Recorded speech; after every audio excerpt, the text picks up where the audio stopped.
Thank you for participating in this web-based awareness module about natural family planning. My name is Daniel Bejarano. I'm a nursing student at the College of Nursing and Health at Rice State University. What is natural family planning? According with Stanford et al., pregnancy can occur only during approximately 6 days in a woman's cycle. NFP is a method of family planning that identifies these days. The physiologic basis of NFP.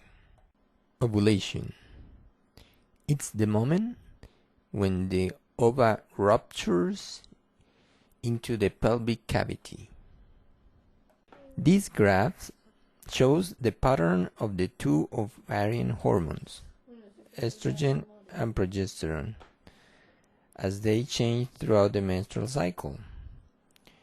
To orient you, the first day of the menstrual cycle will be in the lower left-hand corner of this graph. The last day of the menstrual cycle will be at the lower right-hand corner of the graph.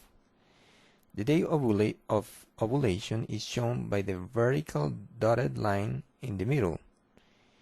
If you follow the estrogen curve, you will note that the estrogen level rises to a very high level, a peak, just prior to the time of ovulation.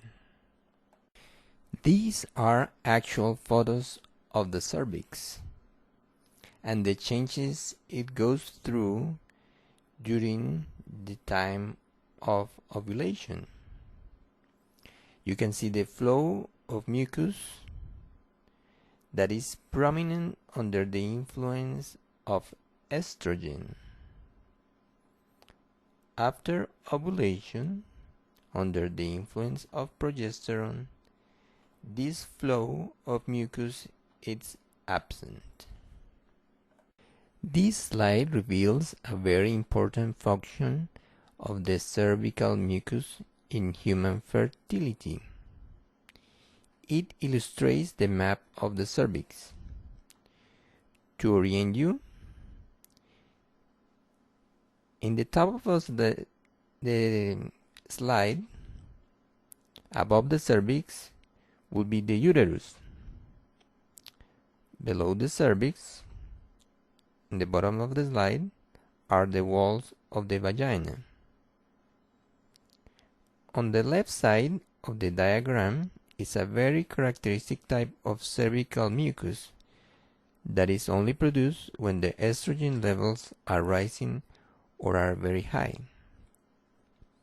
This type of mucus arranges itself in parallel strands, forming literally swimming channels for the sperm so that they can penetrate through the cervix and go up to the fallopian tubes where conception will occur.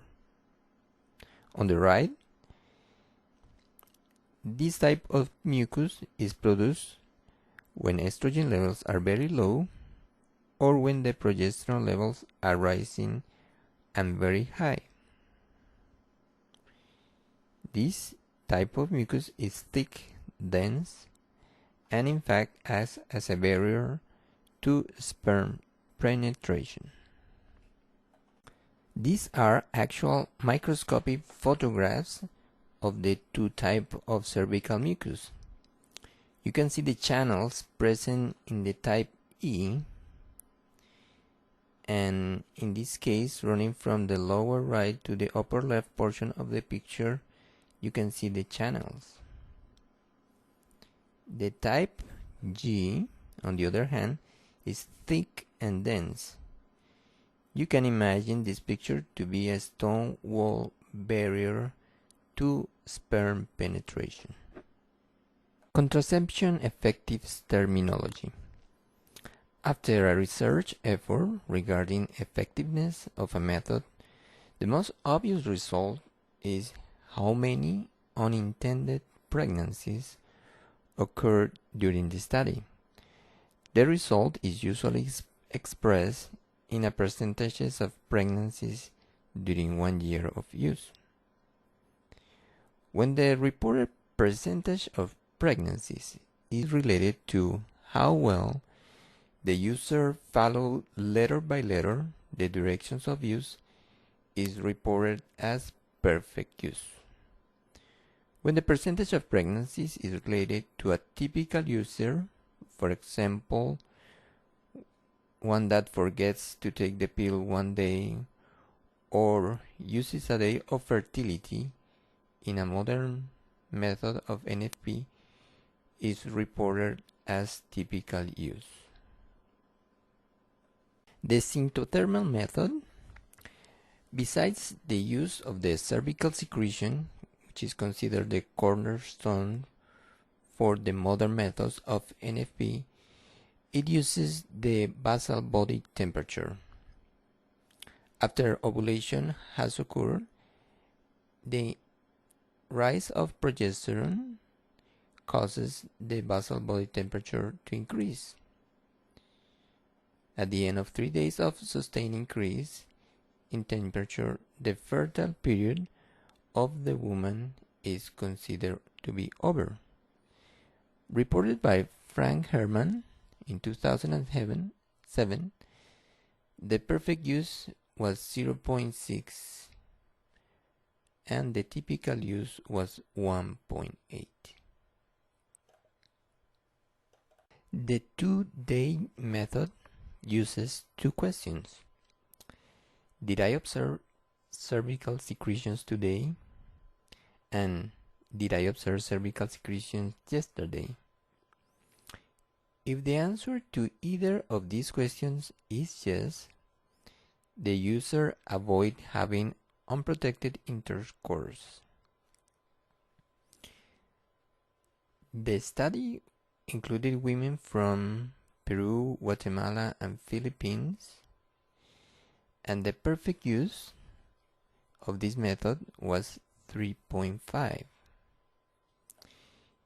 If a backup method was used, such as the condom, during the fertile days, the effectiveness dropped to 6.3. Identification of the cervical mucus is complicated if the woman uses contraceptive cream, or as we can see, if she has intercourse with the condom, or if she douches, anything that may alter what she observes. The Marquette model has introduced the use of an electronic monitor to identify ovulation. It uses urine samples that measure estrogen and the luteinizing hormone. In this specific study by Bouchard, it was tracked through the internet and it was used during the postpartum period and women who were breastfeeding. The perfect use of this method was 2 and the typical use was 8. According with Trussell, the pill has a perfect use of 0.3 and the symptothermal method of natural family planning has a perfect use of 0.4. These are the references. Thank you for participating in this web-based awareness module. Now you can close this video and return to the survey and click on the button. Go to step 3 of 3. Thank you very much.